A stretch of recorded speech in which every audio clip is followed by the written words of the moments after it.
emision mundësohet nga ISP Broadcast. Mimbrama, kudo që na ndihni të nderuar shikues, presidentja e Kosovës, Zonja Osmani, në një intervistë që dha për mediumin Politico, theksoi se Kosova ka shdukur, ka shembur, ka çmëntuar mbi 900 banda kriminale. Dhe kjo deklaratë e saj masovizoi një reagim të madh në Kosovë dhe jo vetëm në Kosovë, duke u cilësuar kjo si deklaratë e pasakt dhe e gabueshme dhe që mund të përdoret nga Serbia si një momentum për ta goditur politikisht Kosovën si një vend të krimit. Por më vonë, menjëherë pasoi një reagim nga këshilltari i saj, Bekim Kupina, kur tha se presidentja nuk e kishte fjalën për 900 banda kriminale, por për 900 raste me cilat Kosova është përballë gjatë këtyre viteve duke i luftuar ato. Ky është zhvillimi i parë, nëse më thot, me zhvillimi i dytë që po ndodh aktualisht dhe që ndodh sot në Bruksel, ka të bëjë me hapjen e gjithë kapitujve që bëri Shqipëria me Bashkimin Evropian në rrugën përfundimisht të antarësimit të këtij shteti fqin në entitetin më të rëndësishëm tregtar dhe politik që quhet Bashkimi Evropian. Akti u bën një ceremoni solemne me prezencën edhe të kryeministit Rama dhe të komisionarës për xhirim Martha. Ka një zhvillim tjetër në rajon, shumë domethënës ka të bëjë me politikën e zgjerimit, ku diplomati gjerman nisi vizitën në Ballkanin Perëndimor, duke hequr dilemat në një kthim skeptike mbi politikën e zgjerimit Bashkimit Evropian dhe për sa kohë që retorika nacionaliste në Ballkan ka zbehur edhe ambicin e këtyre vendeve për antarësim të shpejt në Unionin Evropian. Presidentja Osmani vetë deklaroi në mediumin njohur Politico se interes jetik për Kosovën aktualisht është më shumë antarësimi në NATO sesa në Bashkimin Evropian. Një tjetër zhvillim domethënës që ndodhi në Ballkanin Perëndimor ka të bëjë me sanksionimin e kompanisë së naftës në Serbi NIS nga ana e komunitetit perëndimor, duke e goditur kështu direkt politikën dy fytyrëshe të presidentit të vendi autokratit Vučić. Një tjetër zhvillim e rëndësi për Kosovën ka të bëjë me pritjet e zbehura skeptike që ka Kosova se mund ta ketë qeverinë këtë të mërkurë me kandidatin e mandatuar në tentativë, zotin Glau Konjufsa. Këto zhvillime do të trajtojmë me analistin ton të njohur Afrim Kasolli. Kasolli, faleminderit për kohën. Krasi. E nisa me deklaratën e presidentit Osmanit që shkaktoi masovizim të reagimit publik në Kosovë, duke parë si deklaratë gabueshme, por pasoi një shpjegim nëse mund ta them nga ana këshilltare e saj se zonja Osmani kishte fjalën për 900 raste dhe jo që Kosova çmontoi 900 banda kriminale. Në fakt ajo e tha personalisht 900 banda, pastaj tash duket për shkak të reagimit në opinionin publik dhe që u bën një temë, do të që hasin kritika në kritika ndaj kësaj deklarate të papërgjeshme, siç po quhet, atë presidenca u mundua të justifikohet e të arsyetohet se nuk e ka pasur fjalën për 900 entitete, kështu ta quajmë kriminale, kartele të drogës, të korrupsionit, e deri tek terroriste, por raste të saktuara, gjë që unë besoj nëse ofron fakte edhe në këtë drejtim vështirë, do thotë që do të mund ta verifikoj e ta argumentoj. Por thjesht ishte një lloj përpjekje për t'u shfaqsu për një deklaratë e cila u pa që ishte kritike. Unë më tepër e shoh tash këtë intervistë të presidentës Osmani për pas kësaj gafe politike diplomatike. Gafe çuan. Po gafe sepse fakti që po tentojnë të shfaqsohen tash e pranoi edhe vet institucioni i presidentës që ishte gafe. Nuk kemi si ta definojmë ndryshe. Ishte duke që presidentja gaboi ose harroi që është duke folur. Nuk e kishte menduar ose mbase ka harruar që është duke folur për media ndërkombëtare, ka menduar që po i flet audiencës së brendshme për përfitime politike, do thot për ta vlerësu pushtetin e saj dhe të partnerit të tij Albin Kurtit, mirë po do thotë kjo është arsyeja pse ulshu në këto deklarata të papërgjeshme. Serbia këtë deklaratë saj me çfarë po flasim për një audiencë ndërkombëtare. Tjetër gjë çfarë tha zoti Kupina për audiencën e brendshme. Vetë fakti që ajo çfarë ka deklaruar mbetet e tillë aty. Mbetet e tillë, prapë po them që Kjo, si duket, ishte u hutu, apo ishte, do thotë, në moment duke kalkulu, se duke shpresu se është duke full, duke bë luftë brendshme politike, do thotë. Harroj që është duke dhënë intervistë për një medium ndërkombëtar dhe normal që mund përdorët nga Serbia dhe nga vende skeptike sa i përket Kosovës, pavarësisht se pretendimi i saj është që të dëshmohet suksesi që ka mri kjo qeveri në restaurimin e rendit dhe ligjit, sidomos në pjesën veriore. Por tash, këto dy gjuhë të ndryshme, do thotë në njërin anë 900 bond, në anën tjetër 900 raste, e bëjnë jo serioze.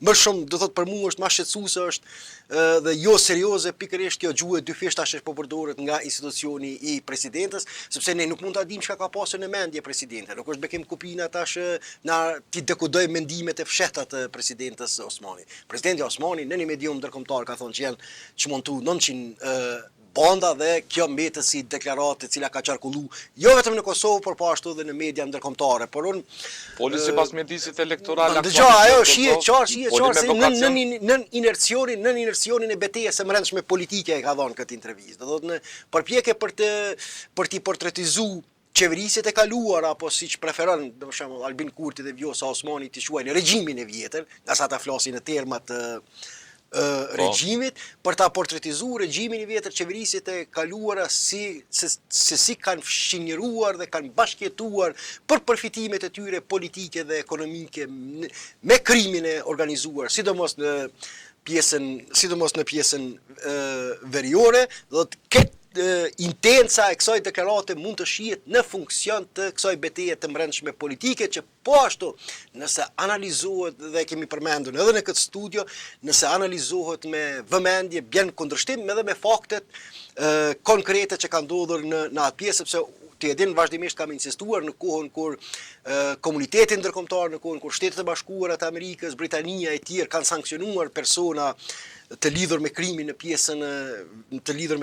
pjesën veriore, është edhe ky pushtet i cili ka koketuar me marrëveshje politike me Radojqiqja me strukturat në atë pjesë. Pra do thotë, edhe nëse është për medium të brendshme, nëse është për qëllime të brendshme politike të etiketimit, të demonizimit të tjetrit të ndryshëm politik, kjo deklaratë bie në kundërshtim me realitetin. Si do ta ekspozoj Kosovën në forume ndërkombëtare në raportin për Kosovën në çdo 6 muaj që paraqitet nga në OKB.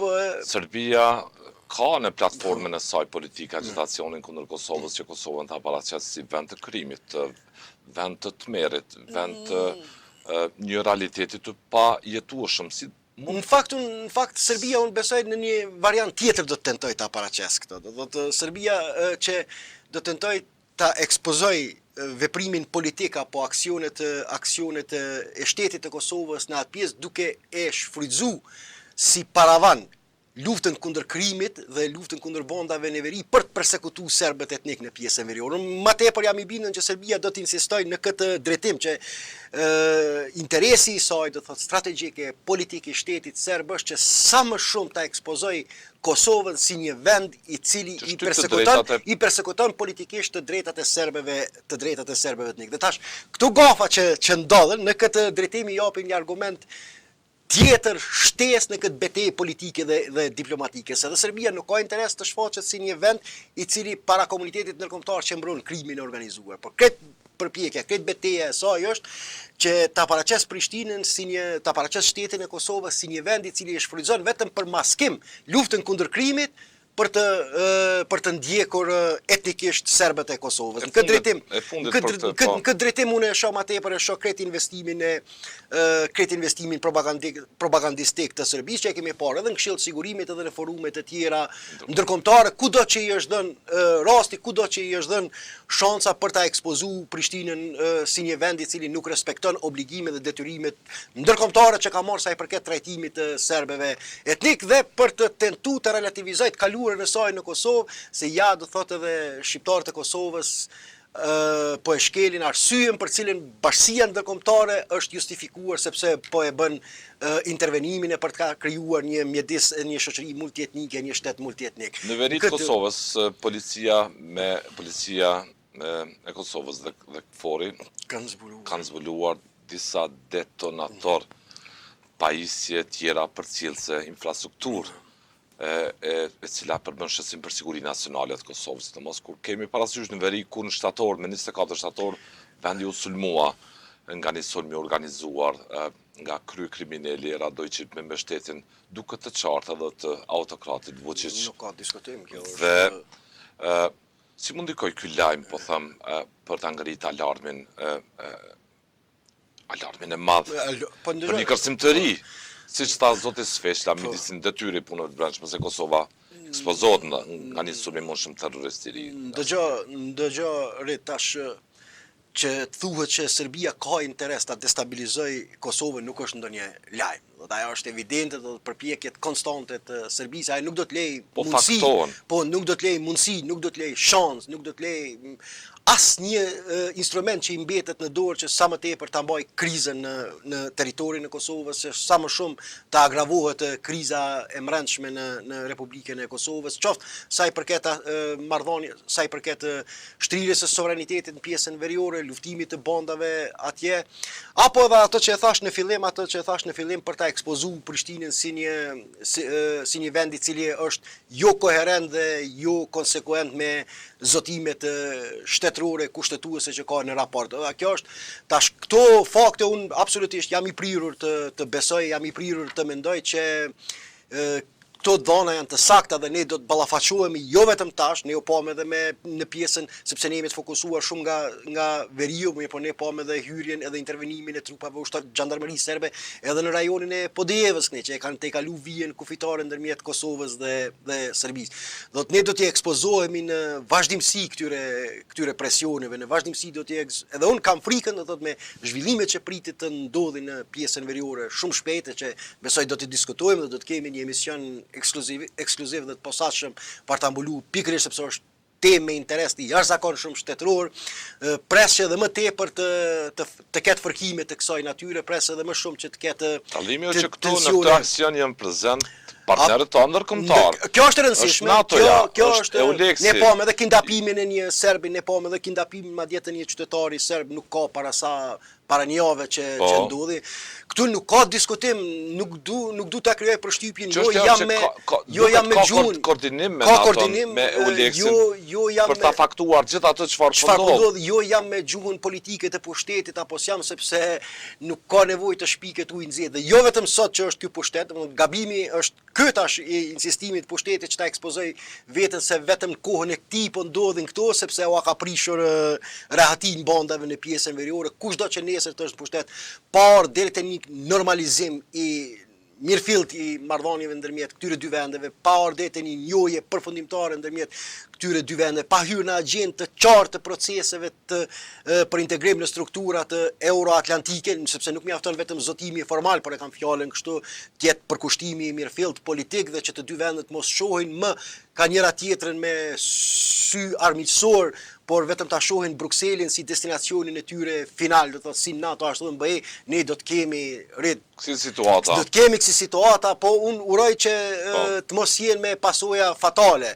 Nga këtu e tham që edhe është apo s'është në pushtet Albin Kurti, siç pretendon që vetëm kohën e tij ndodhin këtu. Kushdo që ka ndodhur në të kaluarën, trenin Albini nuk ka qenë, po pavarësisht faktit që pastaj ky pushtet gjitha ato tenton ti paraqes për konsum të brendshëm si koordinim të ish regjimeve të kaluara me regjimin e Aleksandr Vučićit për përfitime të brendshme politike dhe arrestimin e Gjuriqit e tjera ne kemi parë në vazhdimsi ka pasur këse djegja e pikave doganore kur është prej kur shpall pavarësia e Kosovës, pa hyrë në ato që ka ndodhur para shpalljes së pavarësisë, kemi pasur bllokada, kemi pasur aksione të këtilla, përpjekje që në mënyrë sa më shumë që të jetë e mundur Serbia ta minojë gjithnjë më tepër prezencën e shtetit të Kosovës në atë pjesë. Nuk do mend kjo, nuk kemi çka ta shpikim ujë të nxehtë në këtë debat. Ajo që dua të rikthehem te presidenti edhe një herë te deklarata e saj te intervista, ajo që mua më bëri përshtypje më shumë dhe që presidenti atash duhet të jetë sinqert, do thotë në këtë drejtim duhet të jetë sinqert me opinionin publik kur thot që nuk ka përparim sa i përket rrugtimit të Kosovës për integrim në strukturat e BE-s dhe me një lloj si tenton më pastaj të relativizoj këtë proces se NATO është më i rëndësishëm për Kosovën se sa Bashkimi Evropian. Në fakt, askush nuk e konteston, askush nuk e mohon që NATO është, integrimin e NATO është ngjarje kapitale, ngjarje historike, sepse është garancioni përfundimtar i sigurisë së shtetit të Në një moment Kosovës. Haradinaj i kishte thënë këtë. Po, është garancioni. Ajo tash pse ka ndodhur ky stagnim sa i përket agjendës integruese, do thotë pse pavarësisht thotë që Kosova nuk kishte fqinjëruar me sisteme regjime autokrate, nuk kishte flirtuar me regjime autokrate, megjithatë tenton ta krijojë përshtypjen sikur po ndëshkohet dhe penalizohet ndërkombëtarisht edhe pse ka përkushtim më të madh për antarësim në BE. Unë mendoj që këtu presidentja duhet të jetë e sinqert me opinionin publik dhe tregoj se pse e dimri ka të bëjë me progresin e zbatimit të detyrimeve që ka marrë shteti i Kosovës. Kjo në tjekit me planin franko-gjerman me të gjitha detyrimet, me gjitha detyrimet, statutën e asociacionit komunal. Me të gjitha detyrimet, tash nuk po him rënd se i kemi përmend të gjitha. Tjeki, ajo është qëndrim zyrtar. Detyrimet nuk zbatoi. Tash, ajo është qëndrim zyrtar, ajo është qëndrim zyrtar. Pas dakordimit, si në marrëveshjen bazë të Brukselit, ashtu edhe në aneksin e zbatimit të Ohrit. Tjeki qëndrim zyrtar në atë kohë kush ka qenë përfaqësuesi politikës jashtme, Borrelli ka qenë. Sepse me ndrimin e Borrellit nuk është bën detyrimet dhe këto me ndrim me zëvendësimin e tij me Kaja Kallas, ai del para mediave dhe thotë të dy palët, e ki deklarim zyrtar e ki, të dy palët thotë u pajtuan që rruga e tyre drejt integrimit në strukturat euroatlantike me theks të veçantë në Bashkimin Evropian kushtëzohet dhe mvaret nga progresi që demonstrojnë në zbatimin e detyrimeve që kanë marrë në këtë akord. Dhe për Bashkimin Evropian thotë unë nënshkrua apo nuk unë nënshkrua kjo marrëveshje, thot për Bashkimin Evropian kjo konsiderohet ligjërisht marrëveshje ligjërisht obliguese për të dy vendet. Kështu që në këtë kuptim, BE-ja ka të mbyllur më këtë temë. BE-ja ti ka caktuar detyrat të cilat janë vënë si Kosovës ashtu edhe Serbisë, edhe te raporti i fundit i progresit e kitë njëjtën, se është përsëritur vitin e kaluar, është përsëritur në këtë vit, do thotë këtu në këtë drejtim do të presidentja nuk po e bëj unë vetëm presidentën fajtor dhe pse Kosova nuk i ka zbatuar këto detyrime, sepse në fundit këto mbaren edhe janë varur edhe prej veprimeve të qeverisë së Kosovës edhe prej instancave tjera, por ajo që ka qenë mas e udhës që presidentja do thotë kur e konstaton stagnimin e Kosovës sa i përket afrimit me strukturat e BE-s, të jetë sinqert deri në fund dhe t'i tregoj opinionit që ne kemi pranuar disa detyrime, ne kemi pranuar disa obligime dhe për aq kohë sa ne nuk lëvizim në këtë drejtim, edhe letra për aplikim, edhe aplikimi për antarësim e tjera do të mbesin në sirtarët e Bashkimit Evropian dhe është tash detyre subjekteve politike, forcave parlamentare, institucioneve shtetërore, a dojnë ta gjejnë rrugën për ta zhbllokuar këtë proces apo dëshirojmë të jemi në vend numra. Edhe vetë ta përfundoj. Në fund, edhe këto po e përfundoj. Po e përsëriti për në 100 herë. Po nuk do shumë edhe vëzhgues pasivi proceseve politike. Pse sa antarësu Kosova në Këshillin e Evropës? Dje patëm një protestë organizatave të luftës para Këshillit të Evropës për të ngritur alarmin për ata që po ndodhin në gjykatën e Hagës. Sikur Kosova të ishte antare e Këshillit të Evropës, do të ishte një realitet tjetër. Zërin do të ishte edhe brenda kësaj organizate. Nuk do të kishte nevojë që vetëm jashtë kësaj organizate tjetër. Pse nuk u antarësu? Nuk u antarësu për shkak e kam thënë që jo pse Rusia, sepse Rusia s'ka mundas ta bllokoj procesin antarësimit të Kosovës në Këshillin e Evropës. As pse Serbia, për shkak të lobimit të saj që i ka shkel detyrimet që i ka marrë, ajo ka qenë e qartë, kanë thënë Escobare, kanë thënë ish ambasadori gjerman, ambasadori francez, të gjithë e kanë thënë tekstualisht, ja kanë shpjeguar këtij opinioni, agjenda ka arritur deri në këtë pikë, deri në Këshillin Ministror. Në Këshillin Ministror nuk mund të shkojë më tutje pa dërguar sinjale Kosova që zbaton këtë detyrim të cilin e ka në tavolinë. Kështu që kjo më shumë se sa për bandat në veri, për luftën kundër bandave në veri që thashë që ishte një gafë dhe siç duket e kurzuar nga nevojat për konsum të brendshëm, që presidentja duhet të jetë e sinqert sa i përket kësaj teme dhe t'i tregoj opinionit si vendore ashtu, se ndërkombëtar e din, nuk ka nevojë si vendor që ne jemi peng të kurthit edhe të vetë detyrimit që kemi marrë në këtë proces. Dy çështje do t'i kaloj me përgjigje do doja në të shkurta Kasolli. Shqipëria sot pati një moment të rëndësishëm politikisht dhe historikisht për të hapur gjithë kapitujt për të antarësuar në Bashkimin Evropian në një ceremoni ku ishte prezente edhe komisionare për zërim Marta Kos bashkë me kryeministrin Rama. Përfundimisht Shqipëria mund ta di edhe kohën kur mund të bëhet anëtare e Bashkimit Evropian, shteti vetëm në rajon që është i ekspozuar ndaj një politike të qartë të zgjerim, ndaj një vullneti që ka Bashkimi Evropian për të anëtarësuar Shqipërinë mbase deri në vitin 2030. Si e cilësoni këtë moment të rëndësishëm politik për Shqipërinë? Po ndëgjore tash nuk du të përsëris po ato frazat e njohura që kjo është arritje historike e tjera. Praktikisht nëse shohim do thot nga gjitha vendet e Ballkanit Perëndimor, me sa kam lexuar edhe Mali Zi është në një proces po më të avancuar, më të ngadalë, por më të avancuar. Do Shqipëria dhe Mali Zi janë në një proces të avancuar sa i përket agjendës integruese. Ndërkohë vendet e tjera i din problemet e secilit, si të Serbisë, të Maqedonisë së Veriut, të Bosnjë-Hercegovinës, të Kosovës, dhe Shqipëria kohën e fundit ne kemi parë që është shndruar në një qendër gravitacionale, rajonale dhe sa i përket forumeve ndërkombëtare, sa i përket të forumeve të sigurisë, forumeve politike evropiane të tjera. Gjitha këto janë simptoma, janë shenja të vlerësimit edhe të komunitetit ndërkombëtar për Shqipërinë si vendi më stabil në rajonin e Ballkanit Perëndimor, sa i përket këtyre temave të mëdha, sepse normal edhe Shqipëria ka problemet e saj të brendshme, mirë po në këtë drejtim do thotë hapja e kapitujve, do thotë tashmë asnjë kapitull nuk është që nuk ka arritur të hapet, mbyllja e tyre, po ashtu është sfidë në vetë, sepse nuk do thotë që me këtë po mbyllen gjithë këto kapituj. E qartë, ka soli, por çfarë do të thonje ka për ambicien evropiane, jo vetëm Shqipërisë, por mbase edhe për rajonin, është një shembull Shqipëria dhe Mali Zi. Po nuk ka diskutim, do thotë janë dy që u jepen dhe vendeve tjera në Ballkanin Perëndimor. Dhe janë mesazhi i qartë, që rruga është e hapur edhe për ju, por duhet i plotësoni të gjitha parakushtet që i keni në tavolinë për të arritur deri te ky moment historik. Në këtë drejtim Shqipëria është shembull i rajonal që po shndrohet sa i përket agjendës integruese dhe është diçka të cilën duhet i gëzojmë gjithë shqiptarët kudo që jemi. Kufiri shpejt mund të arrijë memorinë. Mundësitë reale, do thotë, mundësitë optimiste janë që në fund kësaj dekade ne Bashkimin Evropian do ta kemi jo më në kufi, jo më në Kroaci, në Hungari, por do ta kemi, do të shkojmë në det, në pushime në njërin nga vendet e Bashkimit Evropian. Nga këto, do thotë në këtë drejtim është arritje e jashtëzakonshme për qeverinë shqiptare të drejtuar nga Edi Rama, përkundër telasheve, prapë them sepse ka telashe të jashtëzakonshme edhe ky shtet, por është vlerësuar edhe nga analizat që kam lexuar, është vlerësuar përkushtimi maksimal, janë vlerësuar hapat vendimtarë, sidomos reforma në drejtësi që është bërë.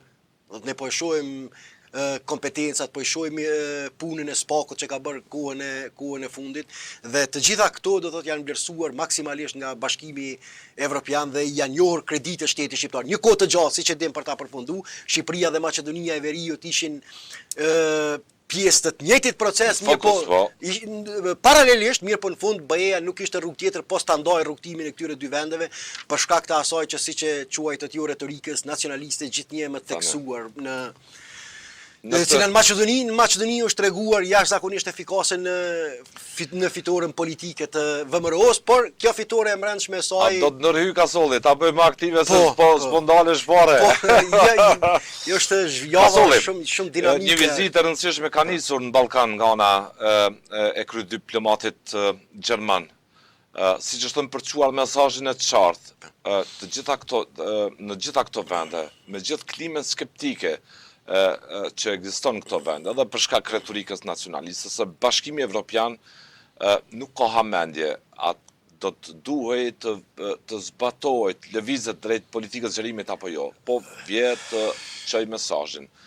Mbaroni detyrat, Ballkani Perëndimor ka vendin Bashkimin Evropian, BE është e përkushtuar që të vazhdojmë me politikën e zgjerimit, dhe si e cilësoni këtë vizitë, sidomos kur kemi parasysh atë çfarë ndodhi në Bosnjë, atë çfarë po ndodh në Serbi e në Kosovë dhe në Maqedoni të Veriut. Por do thotë sa do të mirë kuptohet zëri i kryeshefit diplomacisë gjermane nga këto vende kur sidoqoftë duket se është etabluar një retorik, po them nacionaliste, një klim që po zbe ambicjet e këtyre vendeve për integrim në Bashkimin Evropian. Tash, kjo ka të bëjë praktikisht Gjermania ndodhet në një proces të ridefinimit pozicionit saj edhe global. sepse pas zhvillimeve të fundit, presioneve nga administrata amerikane që vendet evropiane të mendojnë gjithnjë më tepër për sigurinë e tyre për shkak të detyrimeve që kanë Shtetet e Bashkuara të Amerikës në pjesë tjera të botës, Gjermania ndodhet në një proces të ridefinimit edhe të investimeve të saj sa i përket mbrojtjes dhe të risigurimit e të riforcimit të një sovraniteti më të madh në aspektin e sigurisë së Gjermanisë, sepse deri më tani thuaj se siguria e Gjermanisë ka qenë garantuar nga omniprezenca amerikane. Kanë qenë thuajse të etabluara dhe të mirë kuptuara këto raporte. Gjermania është e fokusuar në dimensionin e saj ekonomik, ndërkohë Amerika e garanton sigurinë jo vetëm Gjermanisë dhe të Evropës, mirë po me kalimin e kohës kjo ka shkaktuar një revolt në Shtetet e Bashkuara të Amerikës dhe i cili është manifestuar nëpërmjet politikave të Trumpit në mënyrë të hapur, se nuk është që edhe ish presidentë të tjerë privatisht nuk u kanë thënë që duhet të mendoni. Dhe e para është do të thotë Gjermania është në një proces të ridefinimit, të rikërkimit të vetvetes dhe të rolit të saj të paktën brenda kontinentit evropian. Sa do të mirë kuptohet tash kjo politikë e re edhe brenda vendeve evropiane mbetet të shihet sepse gjithmonë një Gjermani e fuqishme shkakton një farë lloj ankthi në pjesën e kontinentit në vendet e tjera të Evropës. E para, e dyta, Gjermania në Ballkanin Perëndimor ka qenë involvuar me procesin me summitit të Berlinit, janë të njohura projekte të tjera. Dhe kjo vjezit vjen në një moment si shtatë dhe ju të delikat për rajonin ku Kosova ndodhet në një ngërç institucional, po ashtu e pranoi edhe vetë presidentja që nuk kemi lëvizje pozitive. E ndëshkuar nga Bashkimi Evropian, Maqedonia e Veriut që tashmë agjendën e saj, retorikën e saj do thotë thuajse anti-evropiane po e manifeston nëpërmjet anti-bullgarizmit të saj, afrimit me Serbinë, ndërkohë edhe në Serbi sanksionimin e kompanisë kryesore të naftës për shkak të aksesit të Rusisë në pronat e saj dhe në Bosnjë dhe në Bosnjë-Hercegovinë me largimin e Dodikut. Në këtë drejtim unë besoj që thirrja e tij kryesore do të jetë ajo që thotë ju që duhet i tejkaloni sfidat e brendshme në mënyrë që të mbetet e hapur dera, siç e përmendëm me rastin e Shqipërisë që është një shembull. Por sa mund të jetë inkurajuese. Mund të jetë sa i përket disponimit publik, retorikës nacionaliste. Po, sa i përket disponimit publik, Kosova dhe Shqipëria megjithatë prinë sa i përket sentimenteve pro-antarësimit në Bashkimin Evropian. Ndërkohë në Serbi edhe sentimenti publik ka ardhur duke rënë kohën e fundit. Po ashtu Bosnja është kaotike në këtë drejtim. Edhe në Maqedoni sot shumë aleate shohin Serbinë, disponimi publik shumë më shohin si vend dhe partner më aleate shohin Serbinë se sa ndonjëri nga vendet anëtare të Bashkimit Evropian. Kjo mbase mund të jetë rezultati i një politike të jashtme të Bashkimit Evropian të pavendosur. Që për ta përmbyll. Nuk prodhoi mekanizma ultimativ për këto vende. Për ta përmbyll, këtu në këtë studio kemi diskutuar, sepse ne duhet i referohemi edhe plan programit qeveritar të kësaj qeverie e cila është aktualisht në Gjermani lidhur me Ballkanin Perëndimor. Dhe ai plan program, nëse mban mend, kur kam thënë i ka vetëm 10 rreshta sa i përket Ballkanit Perëndimor, për shkak sepse edhe Gjermania është e fokusuar e para në këtë temën e madhe që e përmenda dhe e dyta nuk ekziston një disponim shumë i madh brenda shoqërisë gjermane për politikat e zgjerimit aktualisht. Do të thotë insistimi më të madh i Gjermanisë për me përshpejtu procesin e zgjerimit bien kundërshtim me sentimentet e përgjithshme qytetare edhe në shtetin gjerman.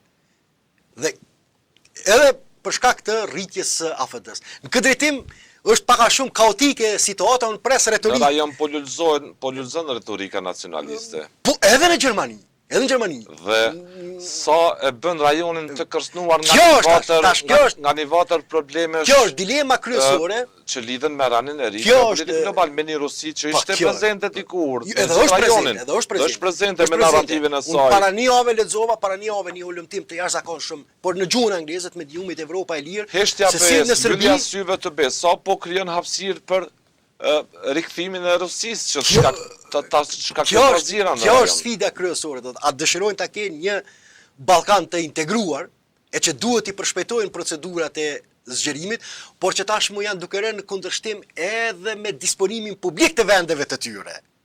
Dhe kjo është sfida që e kanë vetë shtetet e Bashkimit evropian, apo dëshiron ta lënë edhe pak këtë status quo, por me rrezik që rajoni gjithnjë më tepër të rshasë Një Ballkan i pa integruar që nuk e ka të qartë, kur antarësohet, është dhuratë, si do të shndërrohet. është në dhuratë gjeopolitike për Kinën dhe për Rusinë. Një Ballkan i pa integruar në strukturat euroatlantike, sidomos në BE, është një dhuratë politike për këto vende. Ne veç edhe i kemi shumë prezente në Serbi, kjo janë sfidat që i ka Serbia, sepse edhe presioni që i erdh prej Shteteve të Bashkuara të Amerikës për të distancuar nga Rusia sa i përket aksioneve në kompaninë e naftës. Pra thotë, sa më tepër kjo status quo mbetet është vetëm një inkurajim dhe një sforcim i atyre forcave që sfidojnë komunitetin. Jam prezant në Serbi. Para një jave lexova me një platformë të qartë për shkaktuar demotivim fillimisht për ambicje integruese në BE dhe NATO, dhe kaos gjithsesi. Do të ishte, nuk e dita që po hapet kjo temë, kisha marrë këtu para 2-3 ditë lexova një artikull jashtëzakonshëm, por në gjuhën angleze të përgatitur nga Evropa e Lirë, se si e kanë hetuar dhe në Serbi janë disa qendra të shërbimit sekret rus, por jo vetëm në Ballkanin perëndimor për të përhap kaos. Kishte qenë një qendër aty nga këtu për gjithë Evropën, dhe për zgjedhjet në Moldavi që kanë. Trajnimi i duke filluar prej përdorimit të rrjeteve sociale deri tek aksionet më subversive, më të sofistikuara në afërsitë në Serbi, do thotë që shërbimi sekret rus e kishte pas prezencën për të ndikuar në rezultatin e zgjedhjeve edhe në Moldavi. Arrestoi Moldavia shtetin. Kështu që në këtë drejtim ata janë prezent, Rusia është prezente, prandaj rajoni ndodhet në këtë udhkryq që ta quajmë gjeopolitik. Nuk po është shumë ndikim këtë vizitë të kryediplomatit gjerman aktualisht në një habitat politikisht. Retorika nacionaliste ka zënë të lëshojë rënje dhe ndërtoj disponim publik. Unë pres një presion të këtij, një presion politik pozitiv po e quaj, një presion politik dhe diplomatik mbi këto vende që ti përshpejtojnë reformat e tyre, mirë po për shkak të këtyre pengesave strukturore që i përmenda, jo një mundësi shumë të shpejtë dhe shumë efikase për ndryshim të kursit politik. Kjo është pikpamja ime, sepse thash, ekziston një skepticizëm shumë i madh dhe vetëm brendave të BE sa i përket politikës zgjerimit. Dhe kjo e vështirëson, sepse po flet me zë të qarta as Franca, se një prej vendeve kryesore. Dhe Gjermania ka të lashe të mëdha, duke përfshi prej migracioni, duke përfshi, sepse po ju duhen të ndërmarrin disa veprime që janë si një lloj imitimi politikave të ekstremit të djathtë me shpresën për të neutralizuar ndikimin e saj. Po nuk e kryen punën evropian, këtë rol do ta kenë rusët e kinezët në Ballkan. Rusët dhe kinezët në Ballkanin perëndimor. Një zhvillim tjetër me rëndësi ka të bëjë me pritjen atë arsyeshme skeptike që e ka Kosova se mund ta ketë qeverinë pas nesër ka solli me mandatarin në tentativë zotin Konjusa kësaj here.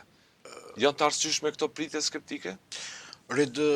Na disa herë kur kemi bashkëbisedu për këtë temë, do thotë, unë vazhdimisht ju kam referu atyre sjelljeve publike të aktorëve politik dhe ne jemi para, do thotë, në çastet e fundit, në ditët e fundit, para kësaj ngjarje dhe s'kemi pa asnjë lëvizje serioze, asnjë përpjekje serioze në drejtim të sigurimit të një marrëveshje politike që do në funksion të kësaj agjende. Ende sot është dita e hënë, lëvizjeve të vendosjes është e heshtër, më tepër e zonën me deklarata mediale, me ofendime ndaj subjekteve politike, ndërkohë ndaj subjekteve politike që nga cilët do duhet i siguronte vota, sepse është evidente që nuk i ka votat për formim të qeverisë. Ndërkohë edhe këto, do thotë, ndodhen në një pozicion delikat për veti Partia Demokratike e Kosovës. Sot hyn kogja në një momentum tjetër politik, por më duket në sens logjik që brenda 2 ditë të ketë një qasje krejt tjetër, sikur të kishte afat më të madh, sikur të kishte kohë më shumë, hajde mund të shpresojë që mund ta ndronte çastin, mirë, po brenda 48 orëve ta ndroi pozicionin e saj. Situata duket e qartë për ju Kosovë. Po ashtu Aleanca e bëri të ditur që nuk ka vot përkundër ofertës, përkundër ftesës që ka pas nga lëvizjeve të vendosje, e bëri që nuk ka vot. Lidhja Demokratike e Kosovës po ashtu e bëri që nuk di ku do t'i gjej numrat lëvizjeve të vendosje, por mbase po shkon blanko edhe në këtë po shkon çorazi, them, edhe në këtë përpjekje për nominimin e Konjuncës dhe nuk mbetet asnjë opcion tjetër pos që të mërkurën të shohim një dështim, po ja lëm befasin të votbesimit për kandidat për zotin Konjuca. Unë rrit në politikë mund t'ja lë një përqindje shumë të vogël befasive, por sjelljet e aktorëve politik janë në atë drejtim, sepse nuk du t'ja vetës profecin këtë parashikim të saktë se do të ndodhë kështu edhe patjetër, por këto sjellje, do thotë këto veprime politike, kjo gjuhë politike po e determinon dhe po e paracakton në një farë mënyrë dështimin për ditën e mërkuar. Nga në shkurti këtej, edhe ky vit pa përfundon me mungesë institucioneve të formuara nga societeti. Nuk kam t'i shtoj asgjë më shumë, as më pak asaj që e ka deklaruar ambasadori i Bashkimit Evropian në Kosovë me rastin e dorëzimit të raportit të progresit për Kosovën, që ky ishte një vit i humbur për Kosovën dhe përfundon si vit i humbur për Kosovën shumë në sektorët kryesore, tash mos hym ti numërojmë edhe dinamikat e brendshme se si janë përkesuar, mirë po viti humbur politik për Kosovën. Viti humbur, por në planin makropolitik, do të ka rënë cilësia e demokracisë në Kosovë, jemi mësuar do që të kemi një qeverisje pa legitimitet demokratik mbi një vjet dhe kjo do të lë pasoja, do flasim këtu, do flasim bashkërisht, do të lë pasoja sepse duket sikur është normalizuar kjo sjellje politike. Pa hy në kostot ekonomike, po s'du tash ti numëroj gjitha pasojat ekonomike e ndërkombëtare për shtetin e por zgjedhje përsëri këtë vet ka solli. Por ne i një vjet siç është dyshuar se mund të ketë e koordinuar. E koordinuar. Zonjës Vjosa Osmani me zotin Kurti. Pasoja më serioze për mua është që duket që është krijuar një lloj normalizimi, një lloj indiferencë shoqërore, politike, me një realitet bizar politik ku ne bashkëjetojmë me një ekzekutiv me ankthjen e ditës, po, ankthjen sociale. Me ankthjen social, por i cili bashkëtojmë me një ekzekutiv i cili mbi një vjet qeveris vendin në kontestim sa i përket i kontestuar procedurave legjitime e demokratike, pa përjashtuar këtu tash edhe vendimet e Gjykatës Supreme e tjera që i kemi. Qytetarët duhet të bëhen gati për zgjedhje. Duhet bëhen gati, do të kalojnë nga një parë zgjedhje në tjera. Po çfarë të thonë më ka solli? Nuk e di, u kërkojnë votën. U kërkojnë votën që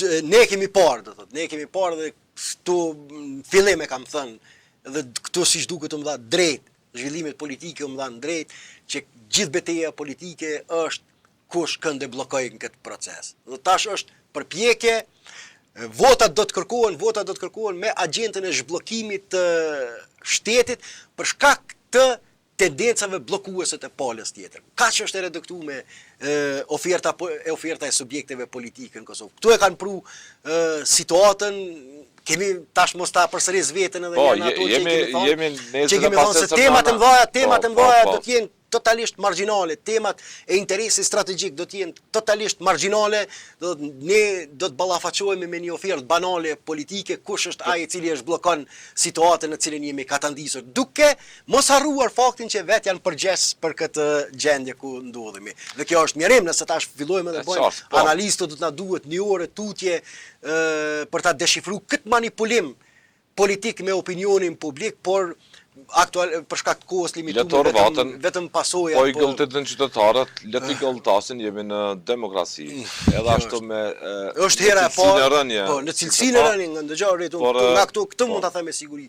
Kjo do të lënë pasoja, nëse nuk ndërmerr, nëse shoqëria jo nuk gjen forca për një vitalitet demokratik, nëse nuk gjen forca për një ka filluar të bëhet tolerante, të ngrejnë zërin edhe në rrugë në mënyrë demokratike. Në çdo formë ka filluar. Por ky pasivitet duket që ka kthyer e ka legjitimuar këtë rënë gjysmë kaotik. Ka filluar të bëhet tolerante që të qeveriset nga një pushtet me legjitimitet të cunguar ligjore demokratik. Dhe kjo do të nëse nuk reagojmë me kohë, nëse vazhdojmë të jemi kështu indiferent ndaj kësaj situate, beso do të flasim bashk, nuk është që nuk do të kaloj pa pasoja më të mëdha serioze, sepse është natyra e zhvillimeve të këtilla, është natyra që e provon e ushqen vetveten, do thotë. Pushteti nëse nuk kufizohet e ushqen vetveten, jo kriza e ushqen krizën, jo legitimiteti e ushqen jo legitimitetin, është në natyrën e gjërave kështu se ekziston historia e organizimeve politike. Që të bashkjetojnë. Kaosin me kaosin, e mira me të mirën ose keqa me të keqen. Kjo është fatkeqësia që mund në aspektin demokratik e politik që mund na godasë edhe më shumë në çdo situatë çashme. Të falenderoj për kohën ka solli. Ishte kënaqësi. Lutem.